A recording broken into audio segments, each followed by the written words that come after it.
باڵی من لەناو باخچەی تەبیعەت تەرتۆی لا لە زاری من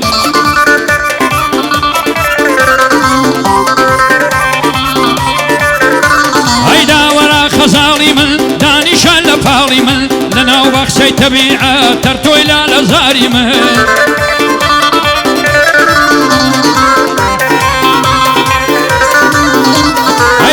من زۆر بەنرخی وەک زێر و ڕیاڵی من بێتۆ بەهار فەوتاوە پاییزە خەزانی من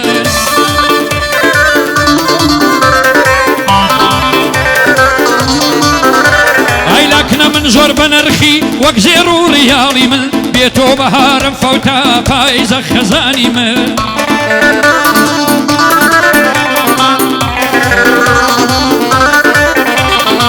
ئەگەر ساتی لێم دووربی دەشکێن پەر و باڵی من لە تاوی تۆ نەخۆشەم ناپرسی ئەحواڵی من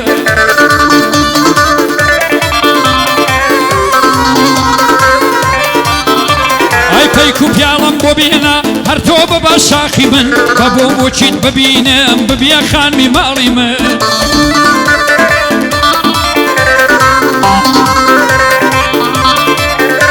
ئەی پەیک و پیاڵم بۆ بێنە هەر تۆ ببە شاخی من بەنەوە بووچیت ببینم ببیە خانمی ماڵی من سرکە و دەقە و سەعاتم تێکچون مانگ و شاڵی من وەک هەڵۆ لە ئاسمانە وەرین پەڕ و باڵی من سرکە و دەقە و سەعاتم تێکچون مانگ و شاڵی من هەر وەک هەڵۆ ئاسمانە وەرین پەڕ و باڵی من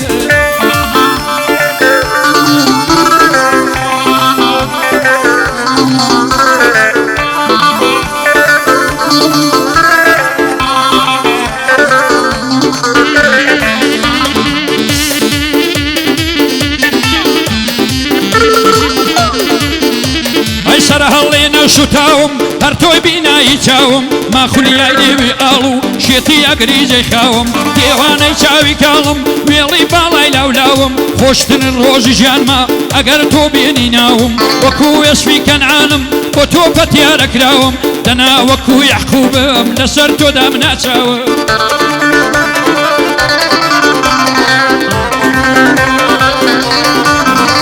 ئەیانە هەر وەکو نوحم هەزار ساڵت بۆ ژیاوم یانە وەکو عیسامە بۆ تۆ وەعدە پێدراوم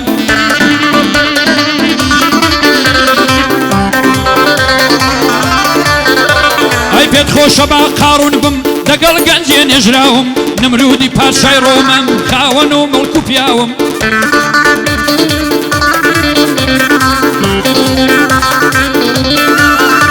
ئەیا وەک قەرەنی ئاغا خاوەن چۆخە و میراوم یا وەک میرزا کوچیک خان دەبە فرێدا خنکاوم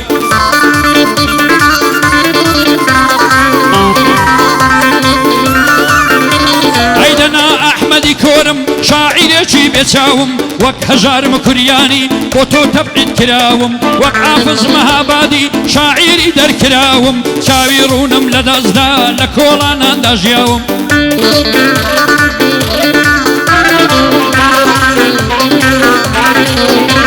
ئەی وەک قانەح و وەفایی بە شیعران هەڵپێسراوم وەک مامەستا حەقیقی پڕ لە عشقی سوتاوم دوژمنی نامەردانم یاوەری پیاوی پیاوم ڕۆڵەی کوردم دەخوێنم هەتا ئەو ڕۆژەی ماوم فەرزی کێوی قەندیلم خاوەنی بەفر و ئاوم شۆستانی چێرەشینم هەزار خوێندی ڕژاوم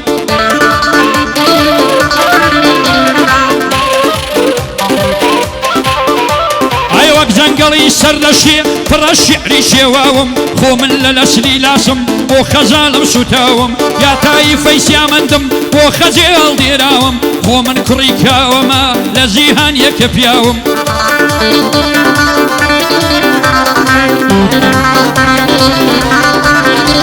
ئەی حەزرەتی ئەسکەندەرم هەموو دنیا گەڕاوم قەت سرم دانانوێنم هەتا ئەو ڕۆژەی ماڵم بەڵام عەیف و مەخابل کوردی سەر لێ شێواوم وەکو دارێک لە زەوی خوا سەرسەری پێداوم لە ڕۆژ ئاوای کوردستان هەر پاک بووەتەوە ناوم لە کوردستانی باشوور دایمە دوو بەشکراوم ئەی لە باکووری کوردستان کوردی زوڵم لێکراوم لە کوردی ڕۆژهەڵاتم پێشەوە دەرسی داوم کوردم کوردی ڕۆژهەڵات پێشەوە دەرسی داوم کوردستان وڵاتێکە فەرقی بۆ دانەناوم کوردستان وڵاتێکە فەرقی بۆ دانەناوم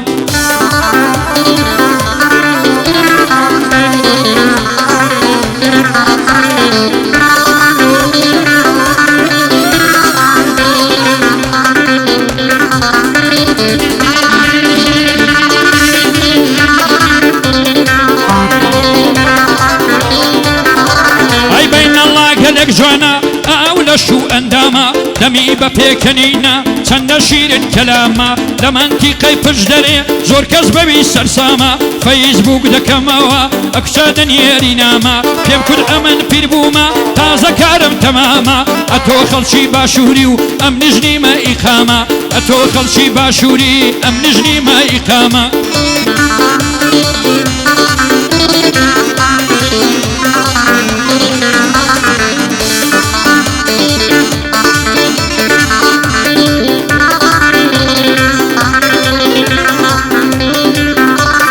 ئەشکد وەکو ئاگرێک کەوتاندام و لەشم دەشوتێم و دەبرژم لە دەستی بەختی ڕەشم ئەتۆش ڕعمی خێرت بێ تاوێک وەرە باوەشم چاوەکەم مێزی ئەژنۆم دەچێ فرمێشی گەشم لە قیامەتی نازانم لەو دنیایە بیبەشم وەک شێتانم لێ هاتووە چونکە دوور لە چاوڕەشم خەڵک ئەحواڵ دەپرسێ من بەدرۆ دڵم باشم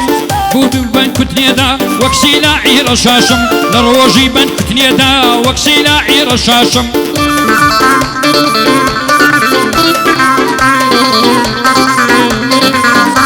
ئەی لە نێو هەموو گوڵاندا عاشق بە گوڵی گەزیزم لە هەر چوار وەرزی ساڵێ زۆر عاشق بە پاییزم خۆشە بێیا باوەشم یاری جوان و تەمیزم دەست بە زولفت دابێنم تێر بکشم بە ئامێزم وا دەڕۆم سەفەریمە ماچێکت دەبێ لازم تازە بلای زانی وێتی خوایە چۆن بێ دەربازم دوودانە برای هەنا یەک ڕایت یەک ملازم دوودانە برای هەنا یەک ڕایت یەک ملازم